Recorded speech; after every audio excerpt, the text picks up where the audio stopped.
The thing I'm worried about for this deck is it just doesn't have any big boy minions, and I don't have enough strong things Hi. on the low curve.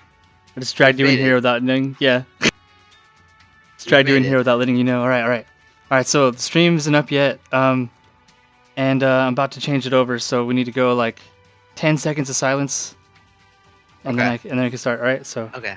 And then we'll whisper those 10 seconds of silence. Yeah, we'll do that. Live. Yeah, then we'll go in. Okay. We're totally not live right now either. So. Oh, Okay. We're not live. No. We're not live. Okay, good, great. Yeah, anything you say right now is off the record. So. Okay, great. I think Leontes, you need a little bit of work on your Midori.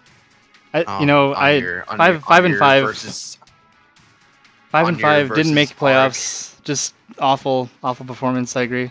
On All right. on your ARG performance. Oh, 8, 9, 10. Go. Ready. Hello. Whoa! Hey everybody. Hello. Hi there guys. Okay. Welcome, to the yeah. Sterling Games official channel. If you notice, Leontes is not making the official introductions, which means that he may have one or more guests with him, and I am one of those guests. If you do not recognize my voice, I am cpat. I have taken the reins of the Sterling Games channel, which is not true, by the way. But I am joined by guests Leontes and Mad King. If you want to say hello. Hello. Yo, cpat of course being last year's Yomi Bowl semi-finalist, I guess, right? Second place finisher. I don't want to talk about it. I'm still triggered by that lump truck set. And of course, I'm Leontes here with Sterling Games. So right now, we're gonna be doing an IYL4 Playoff Spotlight. Sorry if this appears a little bit thrown together. I did not know if I'd be able. It's pretty thrown together. Yeah, I wasn't sure if I'd be able to do this at all, and I just wanted to, Mad King called me earlier today and was like, "Hey, dude, we really gotta do this thing. It's awesome and it's hype," and I agree. And so, with a little push from him, I was able to get my computer set up in a random corner of my buddy Dasham's house and do this stream right now. Yeah, thanks Dasham for housing me until FSX on Thursday. But yeah, I'm up here in the Bay Area waiting for FSX to start. So I guess I'm really not doing anything, but I just wasn't sure if I'd be able to get a chance to build this. As janky as this is, this playoff spotlight. Naturally. Yeah. Naturally. Shout out. Yeah. So out of the three of us here, only one of us is actually in playoffs now. Yo, what's up? Yeah. So we'll find out who that is. Of the guests was we're in playoffs if I remember correctly. Yeah.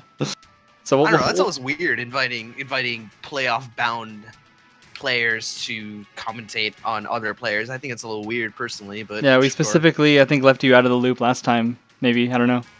Maybe not. Yeah, I think you. No, you. I'm pretty sure you did because I was playing Mad King first round and you chose his wonderful personality over mine. That's right. I'm not salty about that at all. In all fairness, it's because it was also my idea last year. Fair enough. Indeed. So thanks again to Mad King for even making this possible, and thanks again to my co-hosts. So let's get this thing started. So yeah, IYL4 playoffs. This time we have a little bit of an issue, though. Not an issue, but a little bit of the bracket is a little bit forward now because it's taking a while to get our play-in matches going. So I guess when we get to the West Realm stuff. Hydra. Yeah. But also, Tello has played ahead like a couple matches, so we'll get to that soon. Tello's already in the quarterfinals. Spoilers. Yeah. All right, so going to Flagstone City, that was a West Realm division. The division leader this time is Fluffiness, with an IYL record of 8-2, match record of 22-12, 64.7% win percentage, and an all-time record actually lower than I expected. I know that his Persephone is very strong, and I think that a lot of the other characters he plays, he has non-positive records with. So that kind of just that he's improved a lot as a player over the past year. He was in one of the quote 2 divisions of hell last year, that being I think your division, Leontes, and mine. Not only did he do not so well, but he was like playing like the free character every week or something. I remember that. Yeah, I ended up having to play against his Gwen or something because I expected Purse. And so I led. Mm-hmm. No. He played Setsuki because I expected to see Persephone, so I played Gwen, and I played Gwen versus Sets, and I stole the first game, and then I played like Midori Sets for the rest of the set, and I beat him. I remember that. Yeah, he was asking for gold, there basically. there was just like a jank, just like situation. But now that that's been settled, he's done quite well. And he obviously got first in his division. Pretty good player now for sure. Yeah, Like, definitely. I don't allow comment. Like, he had to go. It looked like Riker was going to take that division for the longest time. Then everything just sort of went haywire, and Fluffiness sort of got out of there. Yeah, So, yeah. And then Riker lost his last 2 games against I don't even know who. But yeah, it was weird. like Riker was gearing up. He'd beaten Tello already. He, I believe, also beat Fluffiness earlier in the season. So he had beaten, the other contenders for the top spot, so he would have won on tiebreakers, but then he just lost his last 2 games. Yeah, well. Maybe the low tier variants finally caught up to him. I don't know. Yeah, because I know Riker was playing exclusively like Persephone and Vendetta and the characters he loves. Characters he truly does love. But anyway, this is about Fluff, so congrats to Fluff for taking first place here in Flaxton City. Let's say, when are we going to rein this back to Fluffiness? Yeah, totally. Okay, so Heart of Darkness, we have Mr. Mad King on the stream right now. So you'll notice that he's 10-1 and his record is only 15-8. So this is because Heart of Darkness was plagued by drops and forfeits. So Mad King's first place win and 10-1 is pretty illegitimate by any standards. Did you say illegitimate? Yeah. Oh, I see. Okay, yeah. Except for the part where I won every game I played, and the one loss That's was right. me literally taking a nap because I was like, I'm going to take a break before playoffs. Yeah, Mad King was 10-0 by the time he got to the end of the season, beating players like Phoenix of the Ashes and I don't have the bracket up in front of me. Bob You can tell me. Numbers. Yeah, Bob Numbers. Yeah, Heart of Darkness was scary. There were a bunch of people who honestly I hadn't really seen before, and a lot of them kind of got funneled into Heart of Darkness. So we had a bunch of drops. But yeah, it doesn't mean that the caliber of player was low in HOD at all. But Mad King beat everybody except for the Cap, who was a forfeit loss. So. Oh man, and not only that, there's that whole controversy where the Cap went 1-5 and still made the playing games. But the thing is, he won his first play-in game, right? But then he couldn't quite squeeze out the second one. So that is a point in the play-in game's favor where that can happen, but you can earn your spot in the playoffs, and he did not. Yeah, exactly. Yeah. Also, you'll note the Rook picture, and the reason why I requested this one actually is that everyone playing Rook in IYL for like the first 70 years is kind of my fault. Because I was like, hey, everybody, Rook's really good right now. I think you should all totally play him, and no one else but me played Rook in my division. I was sad. Yeah, because even talking about played Rook everywhere else. Even talking about Rook being a counter to the meta for a long time now, actually. Yeah, he beats Zane, he beats Trock, he loses to Grave, he goes even with DeGray. I think he goes even with Grave, honestly. I put that 5.5 Grave, but sure. Okay, sure, that'd be very mild, right? Good matchup against Setsuki too, I'd say. I like Rook in that fight. No. That's a Set's favored one. I'll give that one. The thing is, that's Set's you favorite, have to, so the characters you be counter picking with would be like Geiger, Sets, and then a bunch of like random crap are like his bad matchups. But like most people are playing Trock and DeGray all the time and Zane, and I needed a counter pick for Zane anyway, so I was like, what if I just play this guy? And it turns out people didn't really have an answer for it. Yeah, like the thing is, when you look at Rook's matchup spread, taking all 20 characters evenly into account, he's a bad character. Like, it's probably one of the worst in the game if you look at just pure if you just take a minus 3.8 or 5 or whatever he has. Yeah, but that doesn't mean he doesn't have worth as a solid counter pick. And if your opponent just doesn't have a Geiger or a BBB, then you're pretty much. Except Mad King beat those. I played a single BBB and I beat it. It was Phoenix because he needed a counter pick.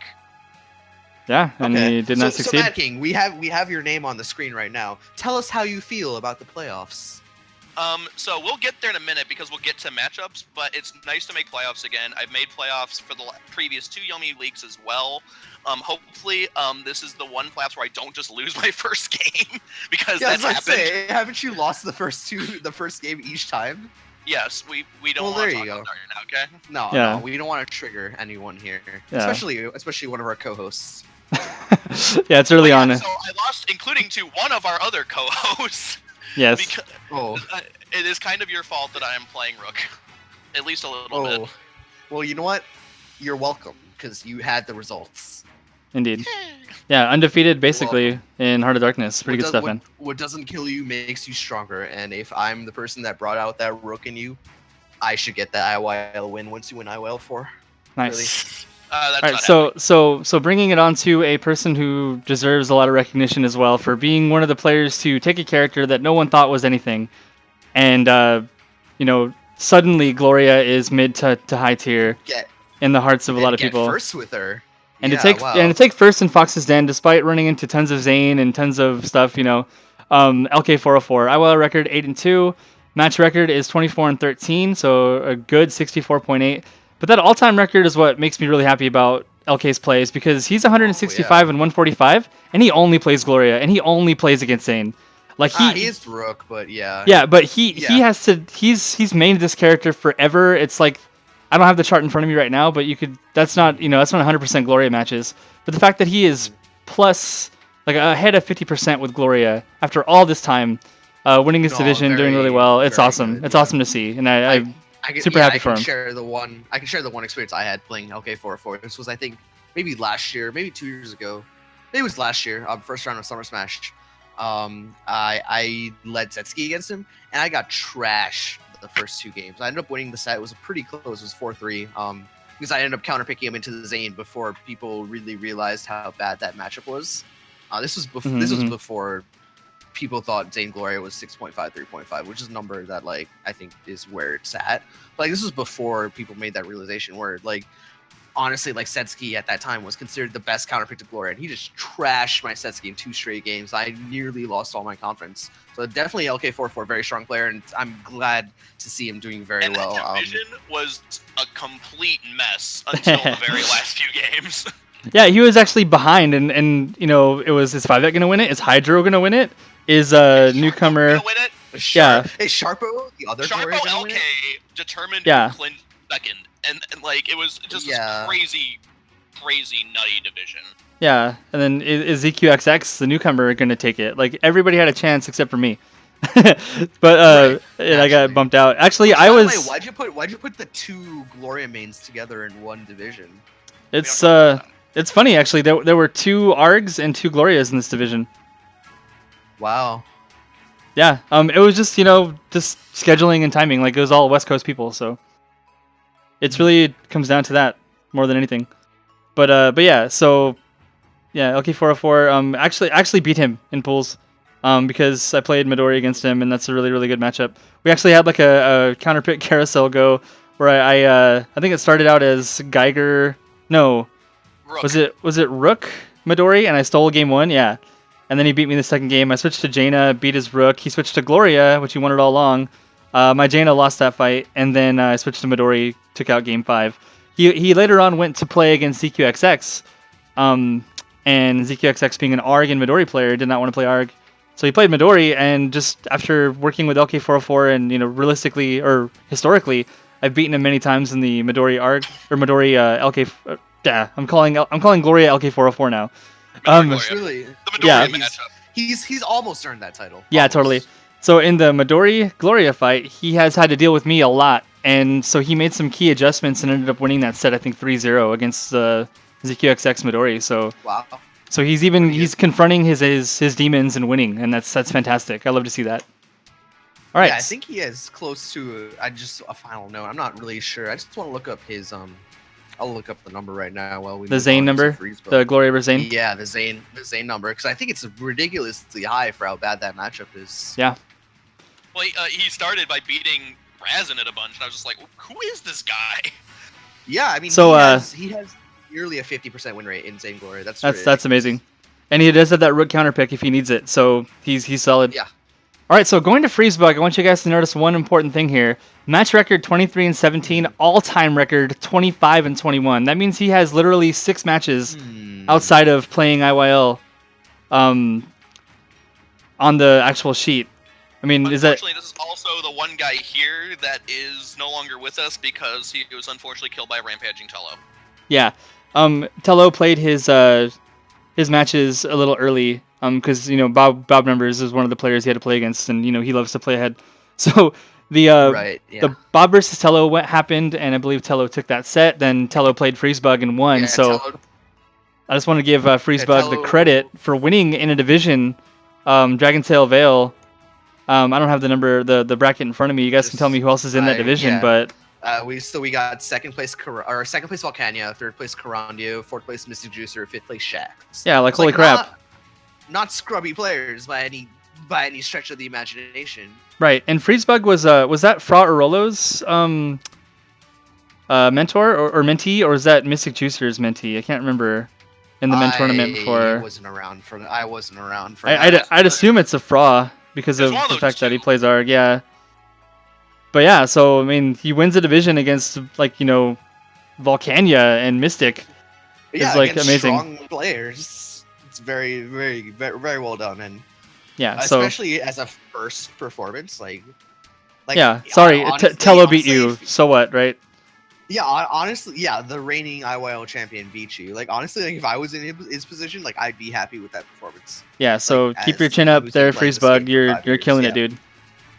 Yeah, and I while I haven't quite met you personally, I'm sure that just keep your head up. You've done so well already. You've started off your your Yomi career with such a bang, and I'm interested to see where you go. Yeah, totally. Unfortunately, I don't have very much more to add besides that because I don't really know him as a player. Yeah, so going on to the preliminary matchups in West Realm. So we don't know who's going to win out of Sharpo and Hydro yet. Solid. So just threw them both in there. So Volcania is going to be playing against Sharpo or Hydro. So what do you guys think? What do you guys think in that fight? Part of the old guard. So yeah, totally. I have Sharpo winning against Hydro just because I think the matchup, yeah. It's the matchup, and I don't think Hydro's going to bring a secondary. Yeah. Now, granted, I think their first match was 3-2 in Sharpo's favor. It was not a free matchup, and many, many throws were had. So it's possible that Hydro could even further adjust and possibly overcome that. But it's a best of 7, not best of 5, so there's a lot less variance in his favor. These are best of 5. Best of 5. Oh, those are best of 5 too? Oh, okay. Yes, they are. Yeah. But yeah, it's obviously in a matchup where you're expected to win 65% of the time, you're probably going to win unless there's a major skill differential, and I don't think there is. I think they're both very solid players, so probably Sharpo takes it, but let's see if Hydro can eke it out before he gets DQ'd, maybe. Yeah, right. Well, he responded today to the message, and he's been really busy, so hopefully he gets in there, and they play very soon, because playoffs got to get full swing and get that challenge going. But anyway, Volcania versus either of those two. What's your guys' predictions? What do you think? So I think it's Volcania Hydro. If it's Volcania Hydro, I have Hydro roughly 4-2. I think that Val would be his best pick in that matchup. I feel like if he goes with Rook, it's going to be a real pain. But I also feel like Hydro's just been playing so solid lately, honestly, that Val might not save him in that matchup. If it's Sharpo, the thing is, Gloria versus Rook is really hard to call because on one hand you have to out of combat him through 100 life, and that's pretty hard. Yeah. It's like a very difficult matchup to call. I think if it's Volcania or Sharpo. If it's Volcania Hydro, I'm not really sure. If I'm being honest, I haven't really seen Hydro play a lot. Since I saw Hydro play before, and he's definitely a very solid player, but he's definitely improved a lot. Since the last time I've personally seen him. Actually, completely shifted his playstyle. He used to be the aggro Garg after I stopped playing the character, and now he's super turtly, really ace heavy. Yeah, and Hydro, I think he went 7-3 in pools. He lost to LK404 in Sharp Object. Out of those two of those three, so yeah, he's been playing really strong against the rest of the cast. Yeah, totally. Fair enough. Yeah. So it's really interesting to see because Volcania, he's obviously a very strong player. Has been recently came back to the game after a very long hiatus. I want to say about 2-3 years, maybe even longer than that. I remember the last time Volcania played was probably version 1, version 1 Yomi when there were totally characters. So I think I was blown up by his Jaina early on when I started playing online. Yes, here's the thing that I have with Volcania is that his meta developed enough to know how to play the Rook Gloria matchup or the Val Gloria matchup. Maybe Val Gloria is not too difficult of a matchup to piece together, but a Rook Gloria matchup, I see what you mean. It's very very difficult to see. And the Gloria players, like LK and Sharpo and Jenga and Guybrush and all those guys, they have studied everything because that's a very study happy character, right? They haven't just played a little bit of Gloria Rook. they've done the math on exactly what they need to do when Rook's at 36 health, you know, when Rook's at 47. Yeah. Like, they know all these little calculations and things, so they're ready for the matchups. And that's one thing you can never count the Gloria players out on, is that they've done their homework, because they have to even play the character in the first place. Yeah, exactly. And the one thing I'm questioning is whether Volcania actually knows how to play versus Gloria, because, you know, new character, you haven't been around for a long time. It can be difficult. Well, cpat calling you out, saying old dogs can't learn new tricks, Volk. I did not say that. I just said old dogs need time to learn new tricks, and if this time has not been invested, then maybe there's going to be a little bit more trouble. All right. There. So you pick you pick Volcania over Hydro then. I think it's 50-50 for me. Like, gotcha. So you're not sure who to pick regardless. I think Hydro sounds good then, right? If Hydro can get through, he looks good. I'll go with Volcania because I know his pedigree as a player just a lot more, and I know that he's definitely a very solid player that can make these adjustments. Totally. Just the adjustments I was talking about earlier, and I think he definitely can do that. So. And as you see, also winner of this set plays of all these sets plays against Fluff. So I guess we really the Sharpo Hydro side of things is gonna have a hard time with Fluff. So yeah. Yeah, especially because Sharpo's secondary, I think it's Geiger. Geiger personally, probably Geiger's first matchup, right? Yeah. All right, so the next match is one that Mad King is really interested in. It's 5ek versus Shaq. So here's the thing. Shax. I have never beaten 5ek in tournament, and I've always beaten Shax in tournament. So I think you know who I want to win this one. Right, but looking at the matchup though, like, what do you think Shax should bring in to actually take out 5ek then? Oh my god! So I would bring up Valerie. I also feel like Shax is sort of done playing Purse. He's gone record saying he's just really tired of playing the character at this point, and it's an even-ish fight. Right, like, Valerie has a bit more health. She wins on throws really hard against Setsuki, which is pretty important. But, God, if you start looping queens at Valerie, it just gets really obnoxious. Really fast. Queen. Shuriken Hail is a defensive button if she doesn't have it. Ace attack, like, I just spam that. So, like, honestly, here's what I'm going to say. 5ek is, like, one of the best players in playoffs that no one wants to acknowledge is one of the best players in playoffs. I think people just hate losing to sets. Not anymore. Maybe last year around this time, I would say that. Like, he's been far too consistent for us to say that he's been, you know, randomly winning things. Yeah, like after you've been randomly winning things for like 2 years, like, it's pretty hard to say that you're randomly winning. And not even 2 years. He was winning stuff in version 1 too. He wasn't a bad player in version 1 by any stretch of the imagination. Yeah, totally. Depending on which former players you ask. Yeah. Sure.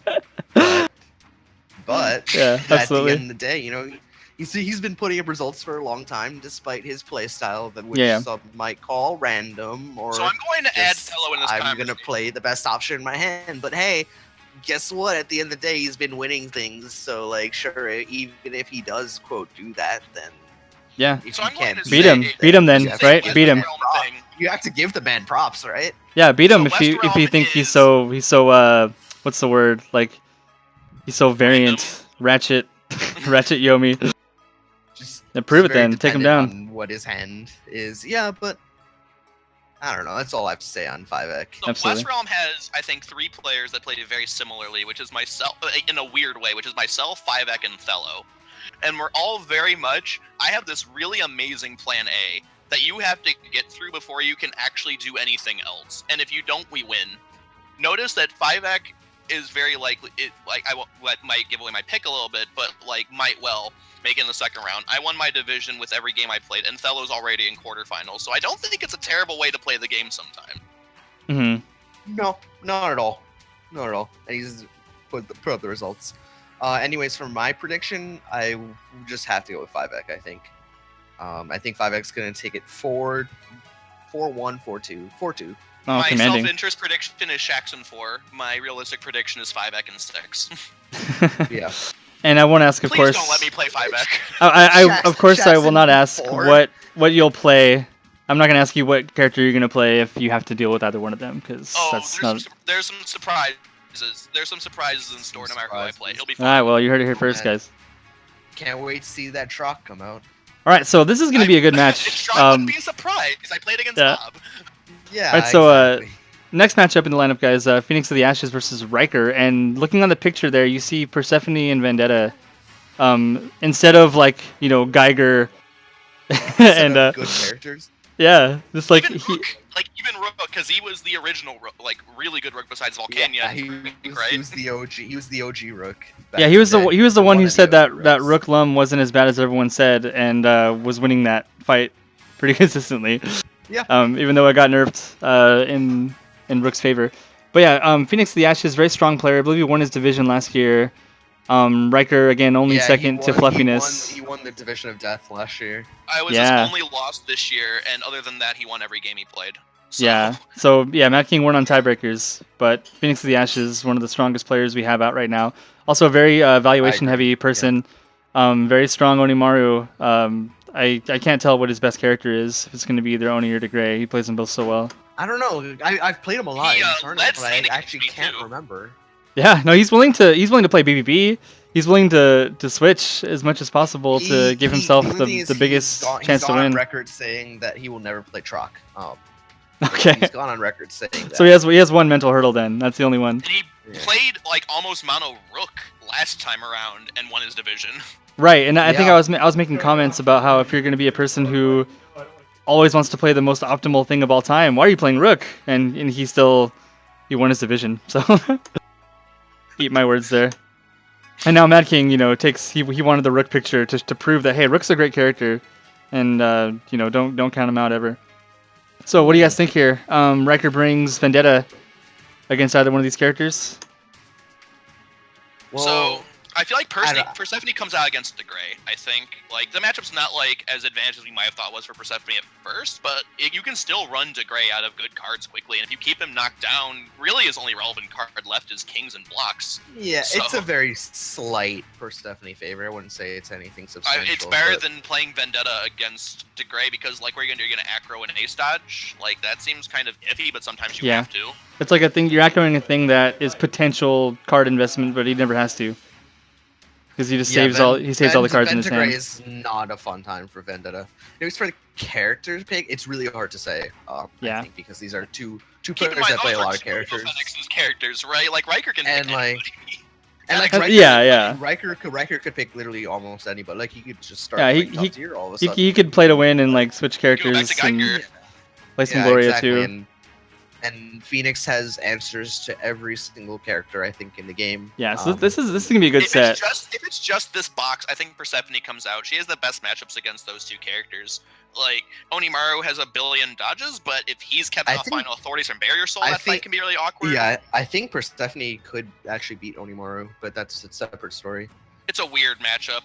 There hasn't been a ton of it in tournament play, and there's a lot of funky stuff that can happen. All right. So you guys, what do you think? Predictions here? I think on just strength of player basis, it's Riker. I feel like Riker, first of all, like me, has not won anything in V2, like at all. And he's been a really strong player since V1. I want to say he made playoffs up to Panda when that happened. And I think he just wants to murder everything in his path, and I think he ends up taking this one. Because I feel like he's going to switch to some other character. I think he's going to be willing to branch out his characters to get out of Young playoffs. I think Riker takes it 4-3. If Phoenix of the Ashes takes it, it's going to be 4-3. If Riker takes it, it's going to be 4-2. I think Riker takes it. A little bit harder, yeah. And then the winner playing IYL4. If you see all of Phoenix of the Ashes' matches, all his matches are like 4-3 in his favor, or like he loses like one of the two. Yeah. So it's gotta be a close one. Indeed. I want to say Riker. I want to say Riker takes it, and maybe he pops out some secret tech. I don't know. Yeah. But well, there's one thing we can say though is no matter who wins this, I think IYL4 has his hands full. Yeah. The dream is still alive because the winner of that would have to play Thello, and that's I think it's fair to say that Thello's the prohibitive favorite to come out of West just based on pedigree from last year. Yeah. Based on the fact that he won, maybe. He's one of the, if not the favorite, he's definitely the man to beat as someone who won IYL3 last season. Yeah, and he lost to me in IYL2 playoffs, and then he lost to me at FSX and took second place there. He's just like, he's always there in the top 4, top 8 or whatever, and him winning last year was really great for him. So yeah, I definitely have him as a favorite in West Realm for sure. So even though we don't have a slide for him, I would like to talk about Thela a bit more, just because he is really far ahead now. He did win his first 2 matches, including against Bob Numbers, who's an incredibly. He wasn't a division leader. He was a play-in guy. Yeah. So he made it. So as I said, he is the Plan A player, right? So the 2 mantras he has are if lethal, then lethal, and get aces, play aces. He's a track player who refuses to acknowledge that normals exist. Right. But he has. I actually changed his mind on that. He played one in at one combat last time I watched him. Okay, he used to refuse to acknowledge that they existed, and it was really funny to watch because like he'd win, like not playing any track normals ever. Yeah. But like he's very much I play a solid plan A, and I think the thing that sets him apart and the reason he's so consistent is his throw timing is terrifying. Like he will play throw block the entire game, but every time he throws is going to win combat. Yeah, exactly. It's absolutely terrifying. As someone who's played him before, it's absolutely terrifying. Yeah, totally. And he'll play heavy block and lots of aces, and it's just really obnoxious to deal with because you can't get through his blocks easily. If he blocks, he's going to get aces, which he will probably then lay on the table. But hey, his characters all have great aces. You have Piston Hurricane, Beast Unleashed, Eagle Totem, Deathstrike Dragon. Deathstrike Dragon. Yeah. Like I think he played Zane in his last match. So that's Maxim Anarchy. Yeah, he's very much the king of all Gappa. Oh yeah, he did play Zane against Freezebug, didn't he? And beat Onimaru twice. That matchup. So. Yeah, Zanoni won that fight. Oh, that's the secret to beating Tello. I mean, despite the fact that he friggin' won Zane Oni. You play Oni against him. So I guess if Phoenix can get through, he's got a chance to take out the champ. He's got the strong Oni. Yeah. Nice. One final thing we will say on this matchup is that, unless you guys have something else to add, is that ironically they actually do play each other in the first round of Summer Smash. Oh yeah. Oh my god.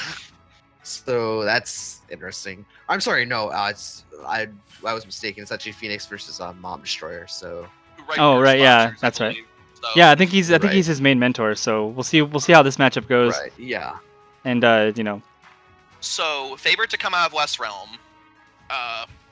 I am personally prohibiting myself from picking myself, and also I think there's a chance 5X comes out and completely destroys me, and I just keep my playoff curse. And you keep your money. You don't want to bet on yourself for that reason.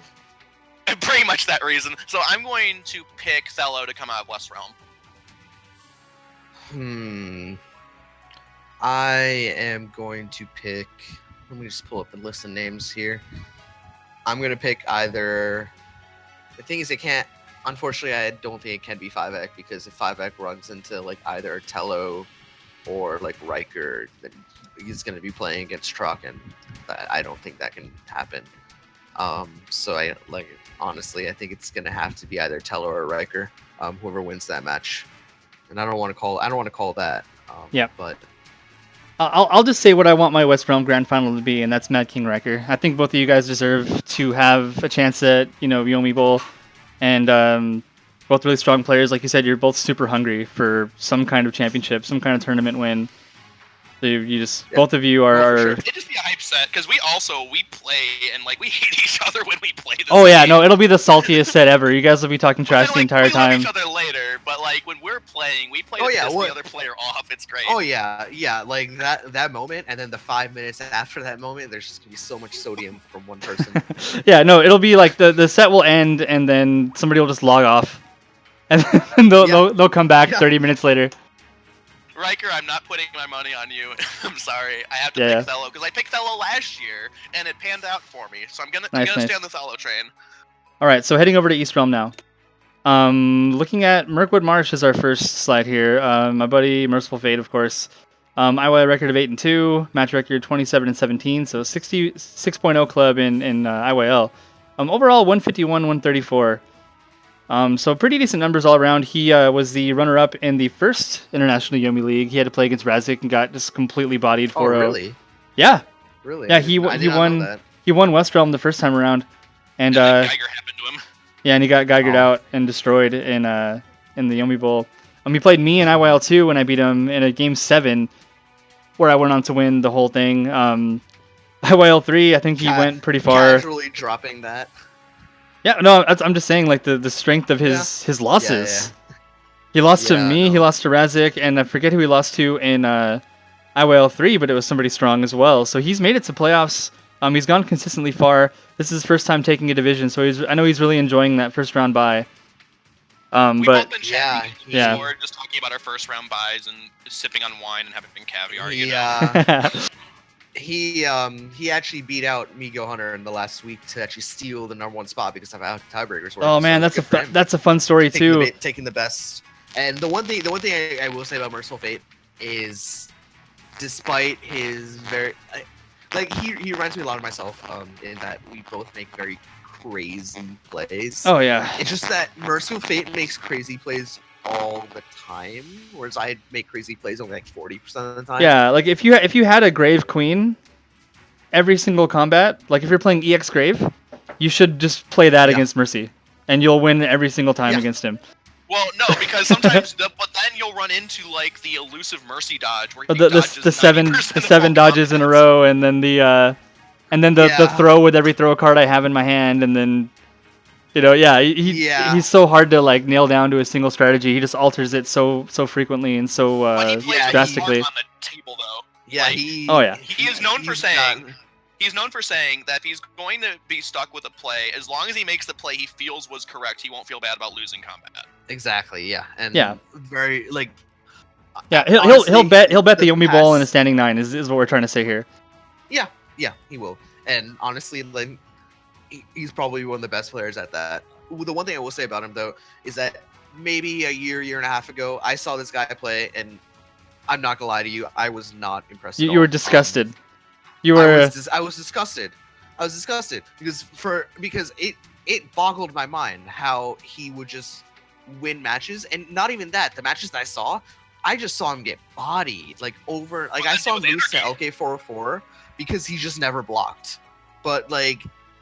After he makes those like little adjustments that he's been making over the past year or so, like just like tinkering with his playstyle just like a little bit. So like what we were talking about, like the 90% dodge range, for example. Like, hey, sometimes that works when you attack and throw every single turn, or probably more often than not that works a lot.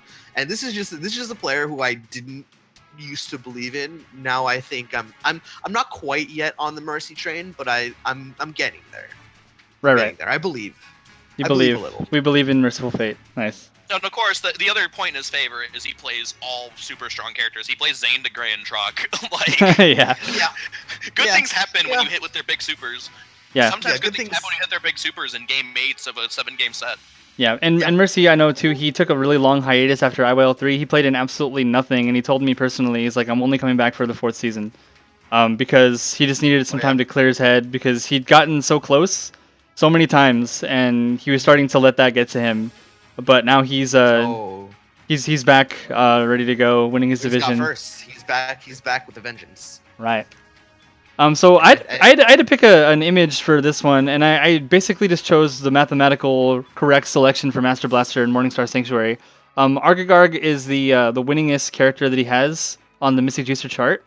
It is clearly not his main, but it's hard to nail one down. Yeah, the random button. He's such a solid player. IYL record 9-1. His only loss was to Untillerman. 22 and 12. How much has this man played again? Oh, almost as much as cpat, maybe more. Oof. And yet, guess who's still #1 on the boards? Yep. Grandmaster Zane with the 90% win rate or something nuts like that. 80.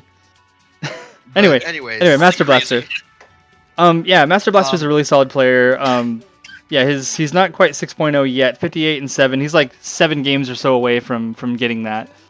But yeah, he's super strong.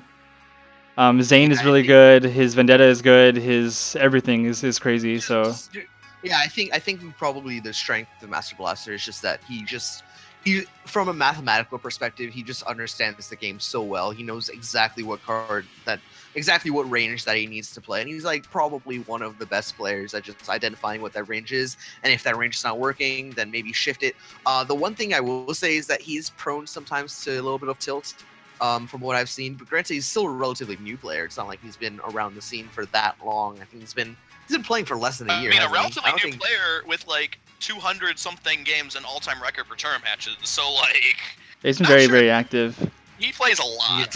And with his QM record, he's probably played more Yomi than any of us, like in the last year.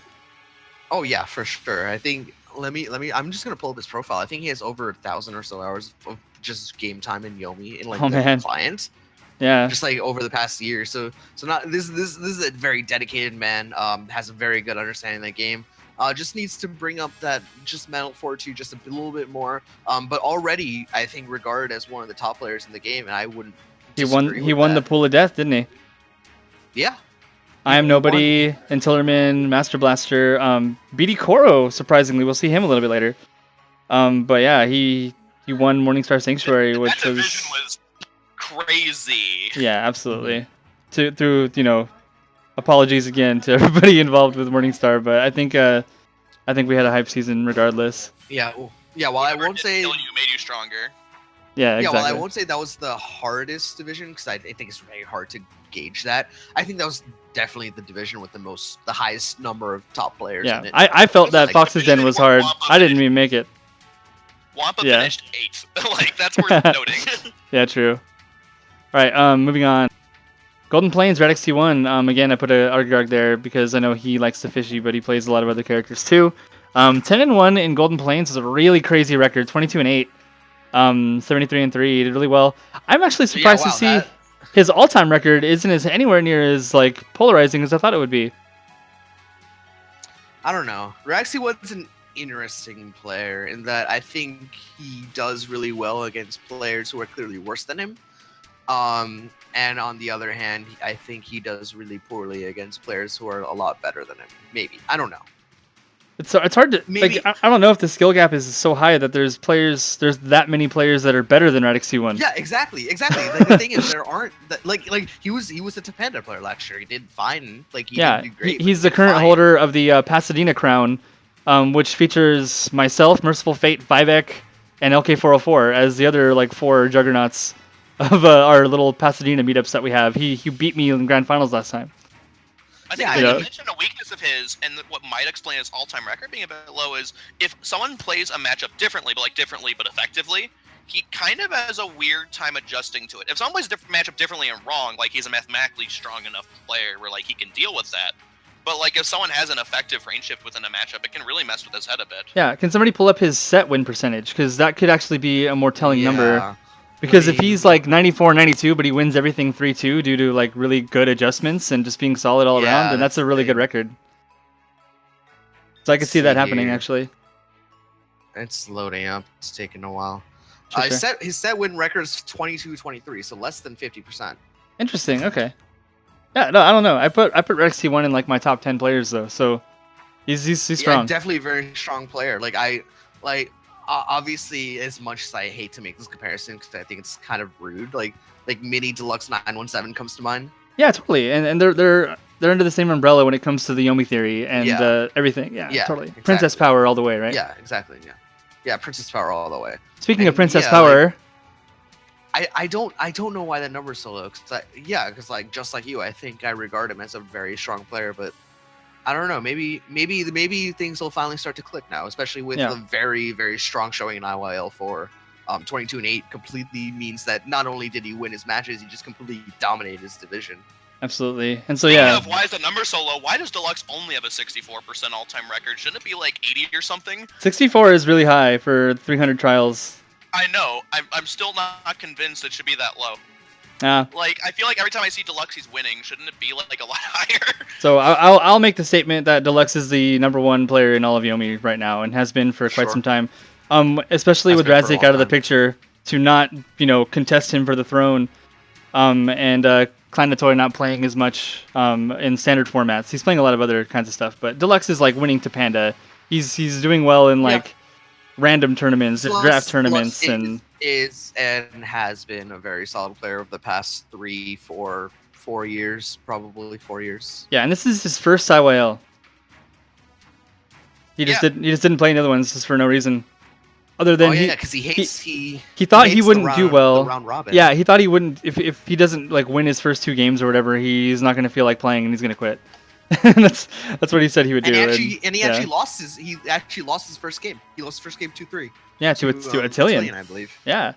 But anyway, not much more can be said about Deluxe. He's just the most, the player you'd rather not play against out of everybody. That Truck's not even accurate. He plays like every good character. Any character you can conceivably think of as being a good character, he probably plays them. Yeah. He knows how to pick a character optimally, and he plays all of those characters quite well. Yeah, I chose Truck because he even says that Truck is his best character. I think it might be his #1 character on the quick match leaderboard, but he's also said many times that he is the best Truck, and nobody really challenges him on that. I mean, Mercy might, because Mercy will. But yeah. But I wouldn't. Yeah. He was the initial champion of the Truck to Gray pairing, and it's pretty hard. And the one thing that I also say about Truck all the time is people will talk about Truck as being like this strong, overpowered, like he wins everything. He doesn't win everything. Truck doesn't win tournaments unless like Deluxe plays him. And I really don't see like Truck just dominating the entire meta. It's just Deluxe does well. It's kind of like when you cpat Zane and Razik Zane. It's like, yeah, Zane's a strong character, yes, but it's when certain people are piloting the character that they achieve what they achieve. It's not just anybody can grab Truck and make a run for, Topanda. Yeah, I'm looking at this guy's his spreadsheet stats. He's 55 and 25 as Truck. Yeah, what the heck, right? That's 80 games and nearly a 70% win percentage. And that's what I'm saying. And I can play Zane and go. I can win against Gloria 50-50 probably. I can pick Truck and beat DeGray like 51% of the time maybe. That's Yomi though. And Deluxe just has the results. He has the numbers. You can't dispute his dominance of the game over the past year. You can't dispute. You and basically can't dispute. The thing is, this is just V2. He was also one of the most. Besides Frick, he was the most dominating player in V1. He's just been consistently amazing. Yep. Yeah, ever since he burst on the scene, like I think this was late 2001. I think it was a couple months after I joined. Ever since then, he's just been a very strong player. Right. All right, let's move on to the East Realm playoff matches. So I know BD Koro plays other characters, but I thought this would be fun to show. BD Koro versus Three-Headed Monkey. We might see a Zane mirror. Who knows? I know BD Koro, I think it was Setsuki and DeGray were the other characters that he played as well. But I've actually never seen a Zane. I've seen a Setsuki before. Yeah, and BD Koro was the one who beat Tillerman to clinch the second place slot in Morningstar Sanctuary. Wow. And that was one of the big stories of IYL3, or IYL4 rather, was BD Koro. We looked at certain divisions and we didn't expect to see certain people not make playoffs, is the better way to put it. Like, I didn't make playoffs in Fox's Den because ZQXX was so crazy good. Relatively unknown player. BD Koro, same situation. He, beat a lot of strong players in his division, and he took second place, clinching a playoff spot. In the quote division of death. Yeah, totally. Unfortunately for these two gentlemen, the winner has to play against Deluxe 917. So the best Truck in the biz. And I just see two Zanes in a Truck, and I'm like, yeah. And so unfortunately, my prediction for that is that's where their magical run ends. But but that's the thing, though. This is where you got to prove yourself. And if BD Koro can win this and then beat Deluxe, then he's going to be one of the people to fear in IYL5. Or if Three-Headed Monkey can win. Well, either one of these players. Both no, of them are very new. Monkey, though. Three-Head Monkey is like the eternal optimist forever, and I love him for it. He'll play some hard stuff, this was a really fun set to play, or he'll play against. I learned a whole lot, yeah. He's just great. I love him. I wanted to see him win more. Yeah, and I think he won his play-in matches, right? That's how he made it to So he's got a heart of gold. He fought his way in. Totally. Okay. Moving on to the other one. I forget what. No, these aren't really divisions. Yeah. I see a lot of Truck and Zane in these pictures. I feel like East Realm has a little bit of favoritism toward these characters, maybe. Yeah, it's the Eastern meta, right? The Eastern meta, yeah. Yeah, how there's always in fighting games stuff. It's the Chinese players play these guys, and right, the JP meta, Japan meta, where Rook BBB 6-4 Rook favor. Yeah, totally. We got Bomber, who plays only top tier, as he says, and it's not his fault. He just does, and he didn't know that they were top tier before he learned them. He just happened to gravitate and only the top tier characters. I think Geiger and Grave are these other two. Phyrexian is a relatively new player. He's been playing a lot of Grave. I don't really have lots of comment on him. I wish I did too. I saw his name on a bracket last year. I think he started playing the game last year, and he won a couple games in, I think, maybe Raz's Souls Showdown tournament. I'm not 100% certain where it was, but that was the first time I saw him. And it's good to see that he's still around, but yeah, unfortunately, I don't have a lot of information on him either. Yeah, totally. So I guess we'll just see what happens in this matchup. The winner of this will play against mastrblastr. So, I mean, Tough fight. yeah. I feel like if Bomber wins, it's a mastrblastr victory. Also, because we missed my prediction for the last one before I forget, I'm actually gonna say Koro in 6. And for this one, just because I know who it is, I'm picking Bomber. Yeah. Yeah, I can't comment on the last match, because I've honestly never seen either of those players play. This one, like, once again, I can't comment on Perexion playing, but like, what's his character breakdown? Does he play only Grave? From what I checked on the chart, I saw like a 90% like Grave plays. Okay, yeah, so he's good. Yeah. He's gonna play Grave into probably a truck, and let's say That could be Bomber. good, though. Like, Grave an is okay okay matchup. in those matchups, though. Like, he Yeah, has it's not T-Pose that bad. makes both It's those not- it's matchups not fine. bad. Yeah, it's not bad. Yeah, I like Grave Zane. I like Grave against Zane. I'm just gonna say I'll go with experience on this one. I'll say Bomber in 6. Okay, and then Bomber versus mastrblastr. What do you think? mastrblastr in 6. Bomber okay. in 6. Nice. Okay, so there's a little bit of divergent opinion here. Okay. I think mastrblastr would be Brexian, though. All right. So next matchup will be Courier, who's been repping the grapplers on the chart, and Atilian, Oh, wow. more Zane Truck. Who's been repping the top tiers? Yeah, and Atilian beat So Deluxe. much Zane and Truck. Hang on. So I see Rook and 2 Args and a Grave. Every other picture has been Zane and Truck for East Realm. What the hell, guys? Apparently, No, you good need for to you play Rook. guys. Play Rook on No, the no, East no, Realm good and for beat you. him. Good for you. Don't hate. Listen, And then the winner of this will play Mercyful Fate, who plays Zane and Truck. Like, Listen, come on. you make choices at the character select screen. You can win or lose at the character select screen. Hey, I have no problem with what people pick. I just think it's funny. Meanwhile, West Realm just plays everybody. East Realm's like Zane and Truck. Yeah, I Zane think and Truck. I think my hotel room at FSX is myself, Tello, LK404, and Mystic Juicer. So it's like all these low tier dudes, and we're all like West Realmers. It's just, I don't know. There's more. Plays truck. Tello So plays Tello BBB. Truck and Zane. He plays BBB. That was like his main last season too. Anyway, so Yeah. Anyways. Atilian's beat Deluxe in round 1 of Yeah. kind of Lance. 3-2. Yeah. Pretty solid. Yeah, that's fantastic. He's been I think- around for a while, but I actually don't know a lot about him. I actually don't know a lot about Courier either, so I'm just gonna hang back on this one. Yeah, Courier's made playoffs Courier, I can consistently. comment on. Courier's just solid. Like, he's just a really solid player. He plays big dudes with a lot of health, and He plays Onimaru There's as not a lot well, to right? say. Yeah, Orange Rook. Yeah, Orange Right. Rook, regular Rook, and then Brown Rook. Naturally. And yeah, like I said, winner Characters with lots of plays health doing pretty efficient damage. so yeah, winner plays Mercyful Fate, and I think out of all this though, I think Mercy wins these oddball mirrors.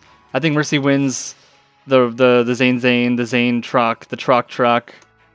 I think But he does might well. have to deal with Rook, and Rook could Yeah? do some work against his range, especially if he No, decides to play into Checkmate Buster when he has a 7 in his hand as the Gray. Oh, in casuals, yeah, I remember that. Oh, yeah, but doesn't Mercy have an Onimaru as well? He does. Yeah. So Oni mirrors, I don't know. I think Mercy's he's got the He's hung- well we talked about this situated. earlier. He's well He's got- situated, he's but got- Warrior is the best chance against him. Yeah, he's got the hunger, he's got the drive. I won't comment on who's going between Courier and Atilian, but I think Mercyful Fate probably Sounds beats about right. both. I'm going to have Atilian in 7. I think this will be a good match, though. Okay. Atilian's my weirdo X Factor coming out of East Realm. He beat Deluxe. That's all you got to say, right? Pretty much that. Sure. The kid's got it in him. Purse Alright. versus East from Riker. Oh my god. So the final playoff matchup is Intillerman, and that is a picture of John F. Nash Jr., the creator of the Nash Equilibrium. Yes. For those who don't know, versus Migo Hunter. Intillerman truly does have a beautiful mind. Yes, he really does. Intillerman made it through play-in matches to get here. Migo Hunter barely edged out by Mercyful Fate and Mirkwood Marsh to take second place. We didn't talk about the story of that match, but the way that it ended was Migos Quince versus Mercy Zane. Zane had 16 health remaining, and 18 health. And Migo Hunter spun a J at him the turn prior. Mercy blocked it, and Migo spun the Jack out into a dodge and did not do the 2 chip damage to bring Mercy to 16. So he kept him at 18. The next combat was 4 chip damage, doesn't it? No, that's Zane. Jay's 2. Jay does 2. Yeah, okay. So it would have put Mercy to. Oh god, I wish. It would have put Mercy to 16. The following combat was Consent of the Governed into Crash Bomb. Consent, yeah. And so Consent, hits first, drops Mercy to 2 HP, and then Crash Bomb does the remaining damage it needed to kill him. So in the other direction, if it would be Mercy Zane with exactly 16 health, he would have just died. Yeah, because the Consent would hit first, and Also, then Crash Bomb wouldn't work. Maybe if he had the face card in hand. So it's Yeah. interesting. Yeah, and also not only that, but instead, this actually affects his playoff picture a bunch, because if Migo continues to play Quince, then Mr. John F. Nash Jr. turns into Geiger, and that's not a fun matchup. Absolutely. So we might probably see. Or Zane, he can play both. Yeah, we'll probably see an Intillerman, Zane, or Geiger come out just to push It's Migo gotta off be of the Geiger. Quince. It's gotta be Geiger, and Tillerman plays the TDest Geiger of any Geiger ever. Yeah. Like, Yeah, and and that's pretty well how you win that matchup. Like, I'm gonna go down to 4 health on some spins and stuff. Tillerman's you a solid down. enough player to know how to win, and his playstyle fits perfectly into that. So like, if Migo doesn't bring out that Manelker that he used to main, or just That's true. something That to is true. do with that Geiger, then honestly, I think it's like, the thing is, Migo is definitely Migo's another X Factor because Yeah. he was undefeated for the longest time, and he doesn't just play Quince, right? But like, that he's been match playing so mono. hard. He's been playing Mono Quince for a while now. I think he played did Mono Quince switch. through He IYL. did switch off, actually. I Really? believe. When was this? I'll have to look. Not this IYL. I remember him telling me he was playing Mono Quince. No, he did Right. switch off actually Oh, okay. because he wanted to preserve his record. I just Oh, don't remember the okay. match, but I know he did. Oh, you know what? It was against Dylan, I think. yeah, didn't because he Dylan lost chuck to a Zane. Geiger at him? I thought it was a Zane. Anyways, yeah. I think Also, if I'm biased toward Migo Hunter, partially because I'm biased against Intillerman, and partially because Migo Hunter was like the Quince after me, right? Because I stopped playing the character as much, and he picked him up, and I'm like, oh. And I picked up Manelker at the same time, so like, we did a switch. Yeah, totally. Yeah. So I think the way that Migo Hunter wins this set is that he lands a Death Strike Dragon that is strictly incorrect and puts Intillerman on Right. tilt for the rest of the match. Naturally. Or Na- he lands a naturally. Commander. That's strictly incorrect. But other than Yeah. that, though, I think Intillerman, if, like you said, if Migo doesn't make the adjustments and play the right matchups, Intillerman's going to take this out. I think he has the best Are we chance of going to winning the see set. another instance of the Quince player that's made it through the death into playoffs, just gets pieced out in the first round by matchups? Maybe. Oh, so the winner of this set is going to play against Radix T1. So that, Mhm. that'll be like a, Comment, a the test. bottom part of East Realm bracket is completely gross. So we have Migo Hunter and Tillerman, Radix T1, and Deluxe in the same part of the bracket. It's like, Yeah, we Yeah. randomized that too. But it may just go to show that it's possible that East Realm was a little bit stacked, just in general. I don't know. But not gross, not as grossly as West Realm was stacked, I think, last season. Right. I think West that. Realm has good players, like West Realm still Right. has. And I think West Realm- Riker, Phoenix, LK. Oh yeah, Ryback. I think That is it's not the- that stacked. No, That's true. no, It just looks like the bottom of East is like way more daunting than the Bob top. Numbers, Zello, like, Yeah, Zello's yeah, the okay. defending I- Yogi champion. I think they're pretty close this Yeah, year. I feel okay. honestly. I feel okay not Even making that playoff. It's worse now because of how playoffs looks. Yeah. It just Yeah. looks worse now, but similar. Like sure, like I've seen claims from certain players that East Realm was a little bit harder, and maybe I'd agree with that, but not substantially. So definitely not like how egregious it was last season. Stream Chat has Alright. he played Migo Hunter played Jaina against Valerie. Okay, and Which is another Jaina one of those Jaina is like a games counter that's pick. Yeah. Against Valerie, but he's learned how to play against Valerie since then. And we're not going to see a Valerie out of this match.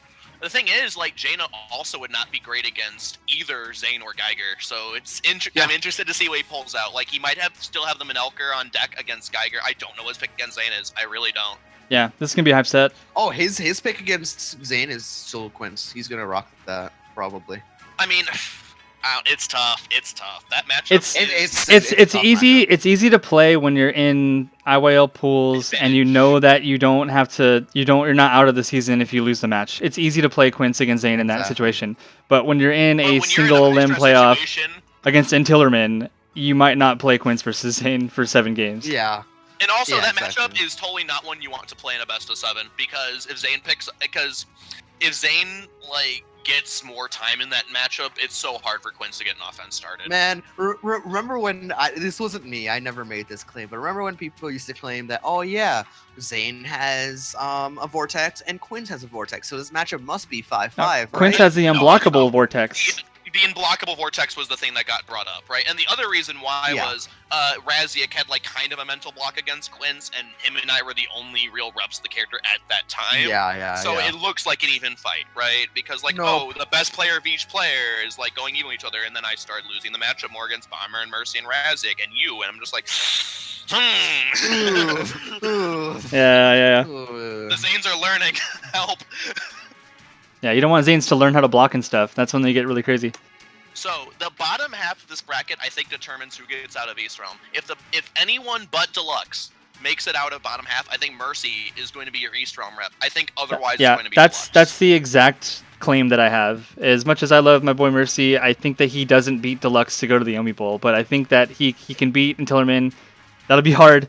He's proven he can beat Intillerman, and then Intillerman is going to post like 5,000 characters on how the rule structure was flawed and how he Mercy made strictly incorrect plays or something crazy. I don't know. Naturally. No, I don't know. I'm not sure if Mercy has it in him to beat Intillerman. I think he could, but yeah, he could. Matches up well against Intillerman. I think I would still give the nod to Intillerman over Mercy, but I wouldn't be surprised. I think Deluxe wins against Mercy a large percentage of the time, unfortunately. I don't see how anyone in that bottom half beats Deluxe. I guess that's my problem. I think it's going to be Deluxe in Yomi Bowl against Elo. Because honestly, I think the only person that could beat Deluxe in the bottom half, like consistently, I wouldn't be surprised at all, is mastrblastr. Or what if Atilian runs into him again, eh? I know, right? It takes him out when it matters. And then we have Atilian versus, I guess my pick is Stello, right? But let's say bottom half or me against, or 5ek against whoever comes out of East. Like, I think playoffs is crazy this year. Yeah, I think there are a lot of solid players. I guess that makes my Yomi Bowl pick is going to be Thello versus Deluxe. And that's who can fault you for that? Possible pick. that's like the 1.1 to 1 betting odds that you get. Yeah. You'll win 10 cents if you bet $1. You're make approximately $10 out of your $1,000 bet. Yeah, exactly. cpat, who do you have making it out of East, and thus what's your Yomi Bowl prediction? Oh, like it has to be Deluxe. Oh man, I really want to go with you, Mad King, but I'm not sure. Like as much as I hate to say it, I don't know, man. If you have it in you, then more power to you. But I don't see it yet. I will say, I feel like I match up well against most of the players in East Realm. I think I have a single tournament loss to Intillerman when I was playing Super on Tilt, and I was really stubborn about who I was playing, and like a bunch of bad things were happening. I beat Migo Hunter the only time we played. I beat Intillerman most of the time. I beat RadXT1, I want to say the last time we played in tournament. Deluxe and I, it's even-ish, slight nod to Deluxe, but it's even more even than it looks. I feel like me versus Mercy would be a good fight, and those are the players I see realistically coming out. My problem is I have to make it through 5ek and Thello and Riker, and it's like, all right, this could be a toughie. So okay, yeah, I want to see. You go first, and then I'll talk. I want to see Riker make it out. I'm not sure if he has the capacity to do it with the low tier carousel that he's been playing, but if he switched it up and plays some better characters, like obviously that Persephone is going to be coming out, and that's going to be Riker has the game edge on Thello, like that's worth noting. Yeah, like Riker Tello in pools was 3-2, and it was Persephone Trox, so like pretty close. I will also Tello hates playing against Persephone, for example. So yeah, he might have to play against Fluffiness too, right? So maybe he doesn't get out. My win percentage against Thello is also really high. I played him in Yomi League.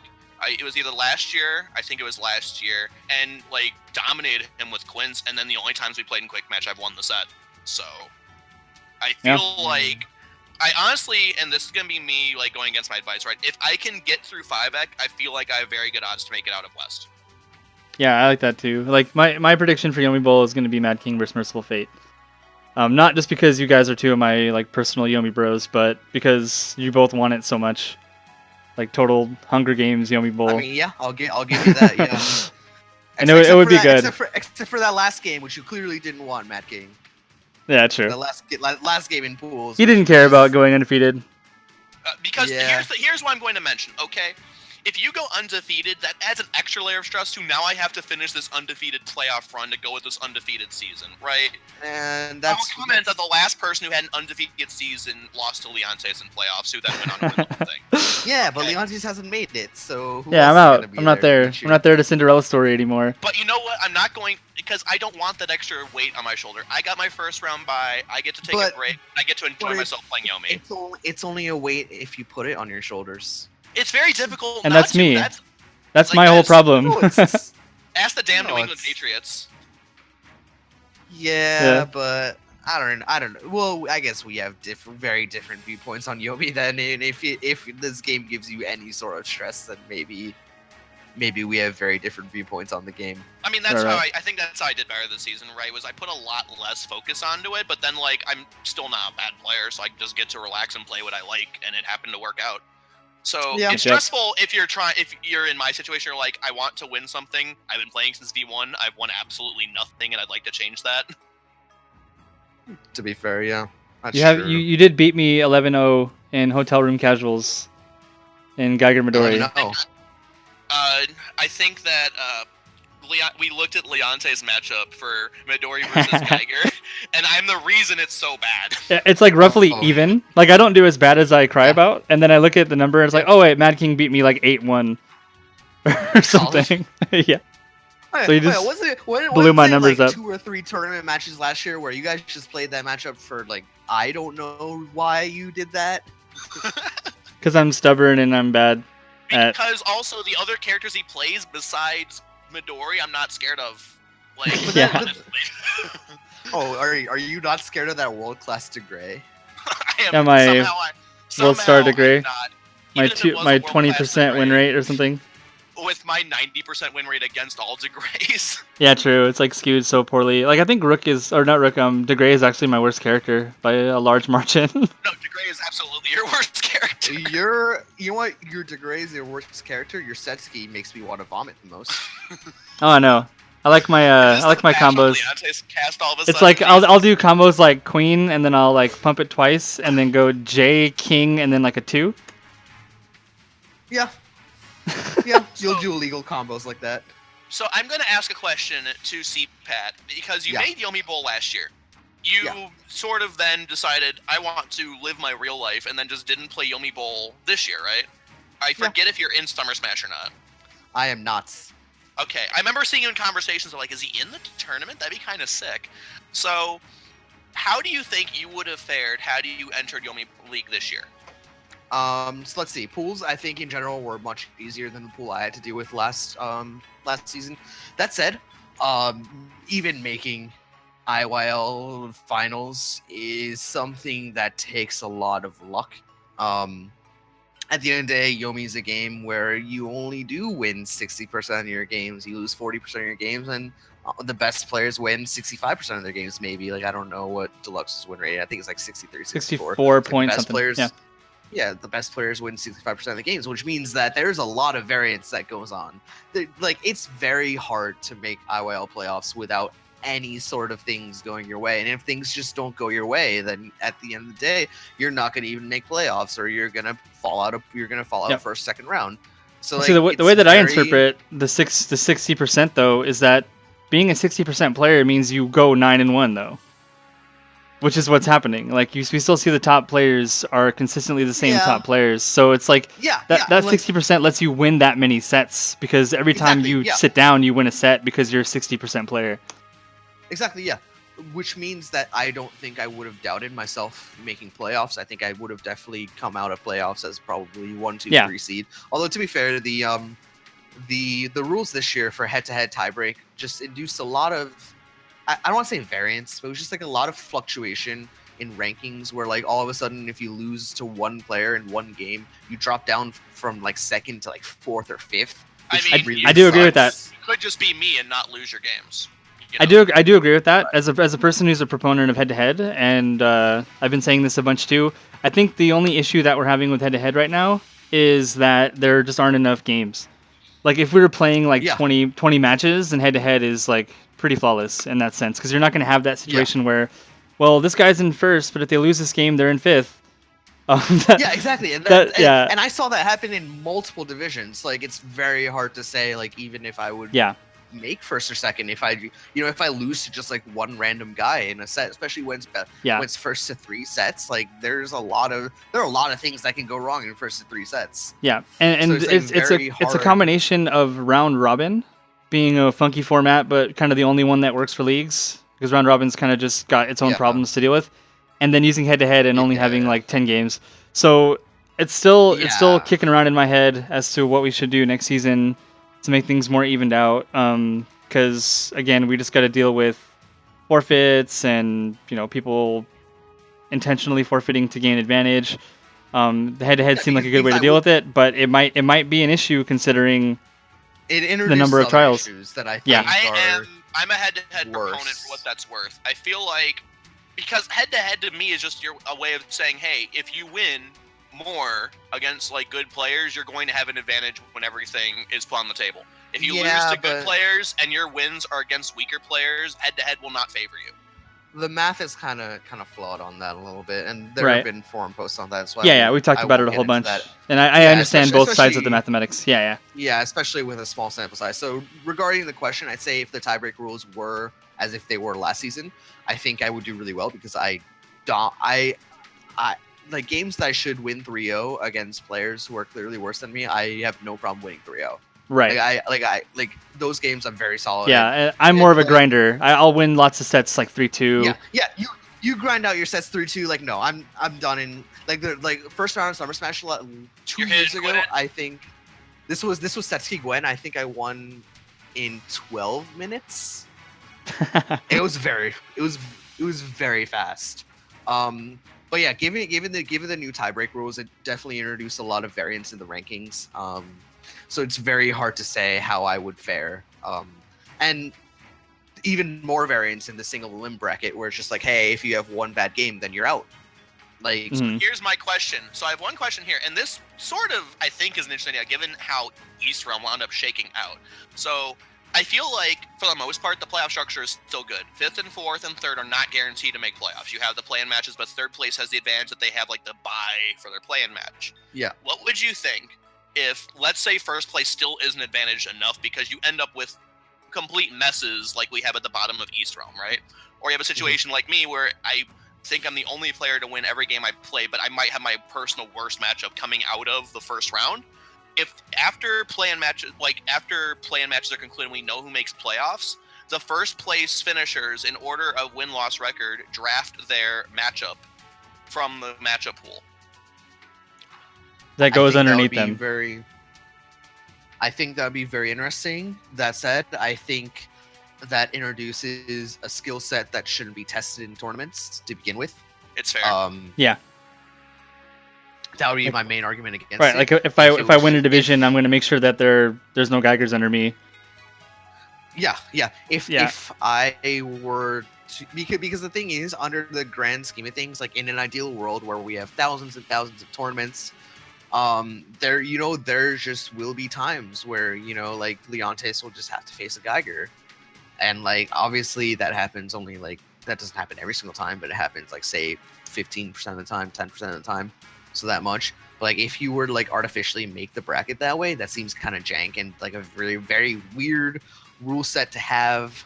Because ultimately that skill is testing how well you know the other players. And like say for example, like that's true. Like just looking at the match, like earlier in the stream, I said that I have no idea who Courier and Atilian really are in terms of their playstyle. Like I've seen Courier around. I have not seen Atilian around at all. They've both been playing for, I'm assuming, at least a year. And I've seen their names before.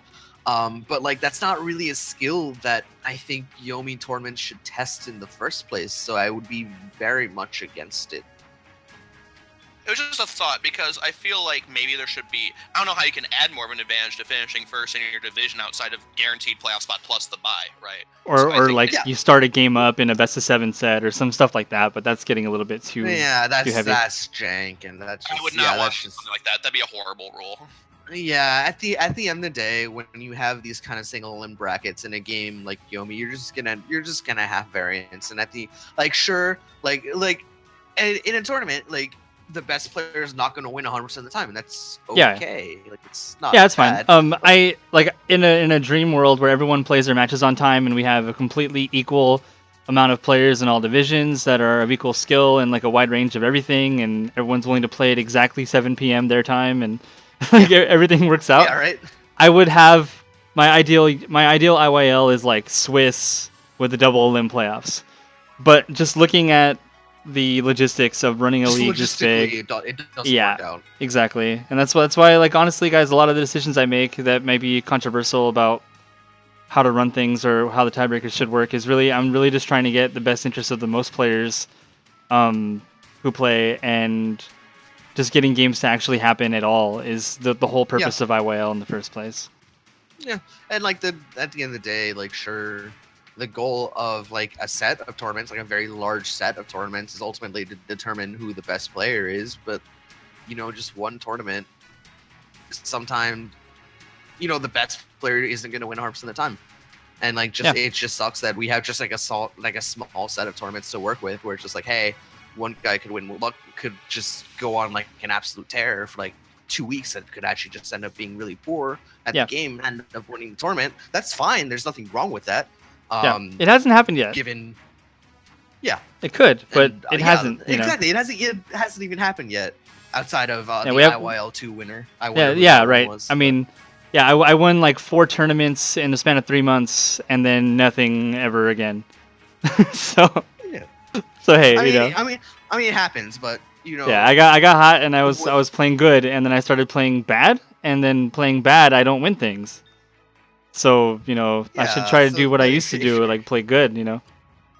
Yeah, and just exactly. There's not much more really that I've had for that. Yep, I've accepted my fate. Like Midori is totally me. Like I'm sure Midori had his glory days back in the day. When he was a young man, and played, fought his heart out and did really great things. But now he's ready to just sit back and maybe be a mentor and a teacher.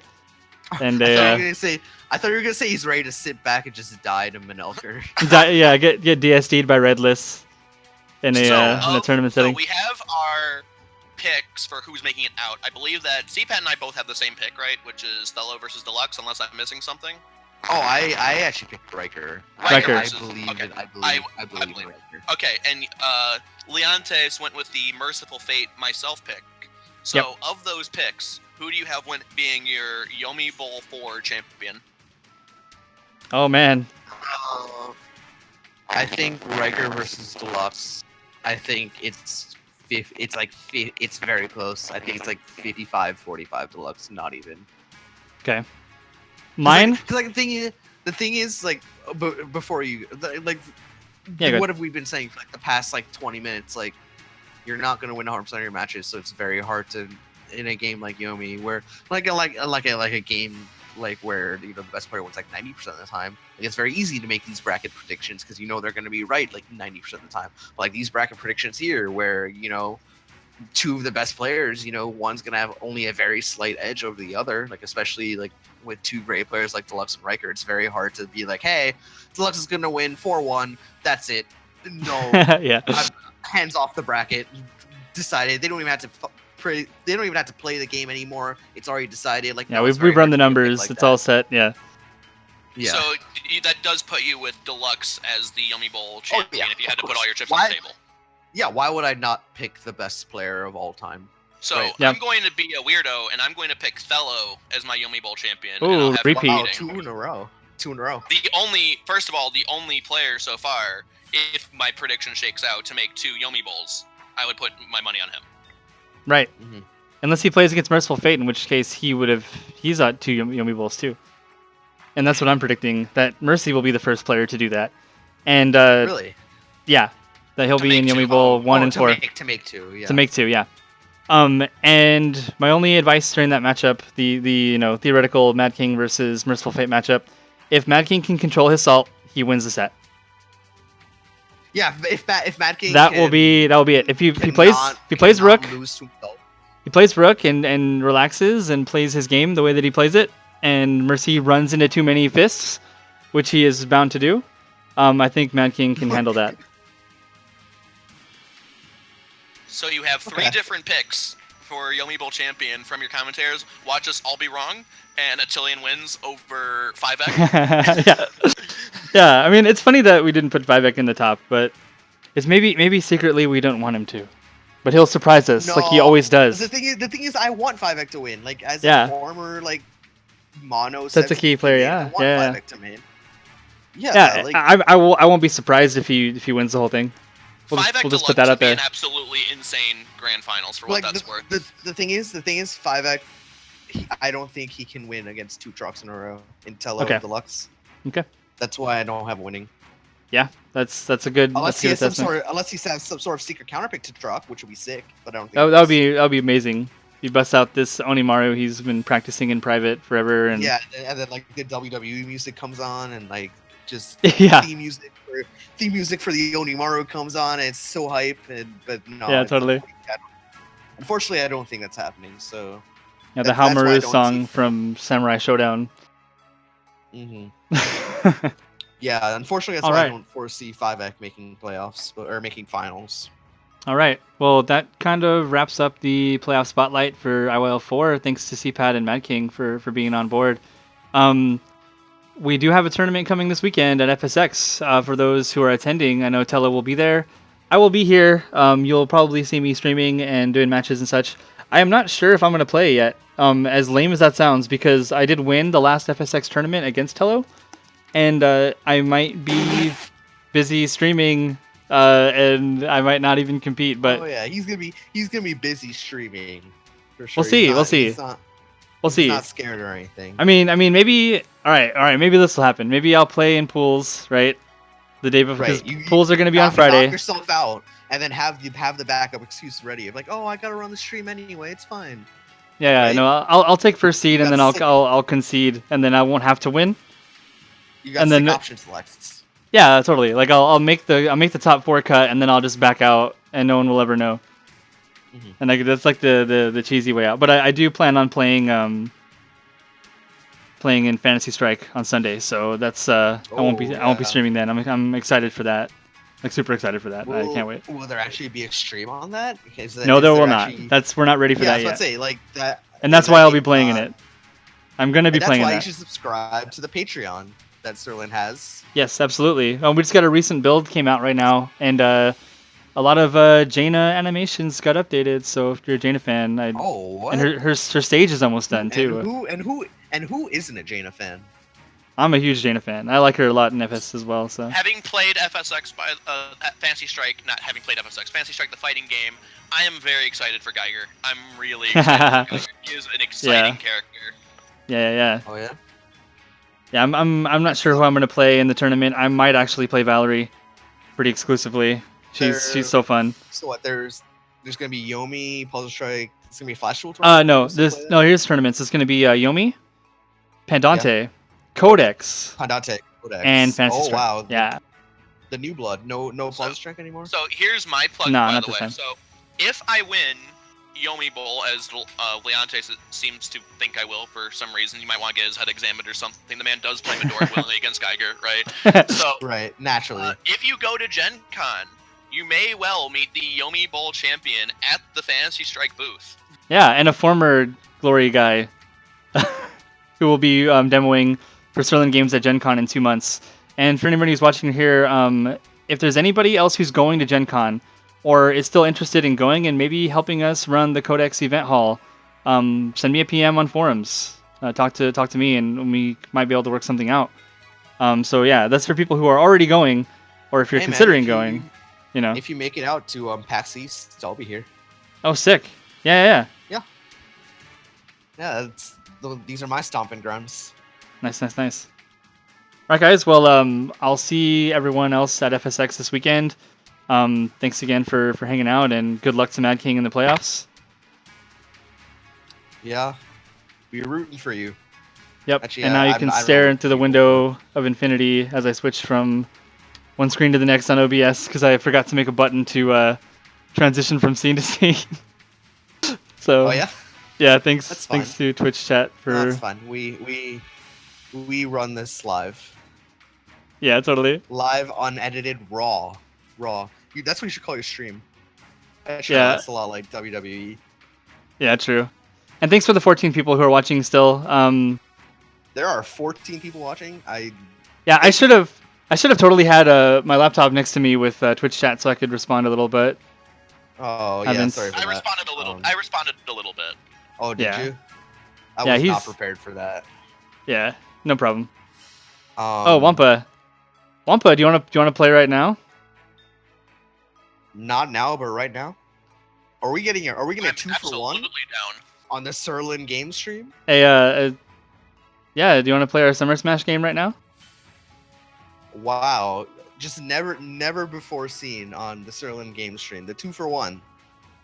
Oh, by the way, if we haven't mentioned this already, subscribe to the Serlin Games channel. Find us if you can find it. No, if you can find the subscribe button, then I'll I have no prize for you, but there would be one if you could find it. Oh man, we don't have the $5 charge on that yet. Not yet. Not yet. By IYL5, we'll see the $5 charge, and that'll go to helping always available Leonte stream his matches. Right? Yep. Yeah. I can play Thursday night against Wampa while I'm at FSX. No problem. Oh wow. Yeah, that's cool. Right now. Not right now. What we were gonna play tomorrow night, but I guess Deluxe says we should wait till Thursday for the prediction brackets for Summer Smash so that they have Oh right, yeah. So they have like time to predict me losing a 5x somewhere. That's true. I told you I have you Mad Gang. I have you losing to, I think it was Riker, maybe. I don't know. I'm on the Riker train. Predicting him for IYL playoffs. Predicting him for Mom Destroyer for Summer Smash. Yeah, Mom Destroyer is gonna go far. Yeah, Mom Destroyer.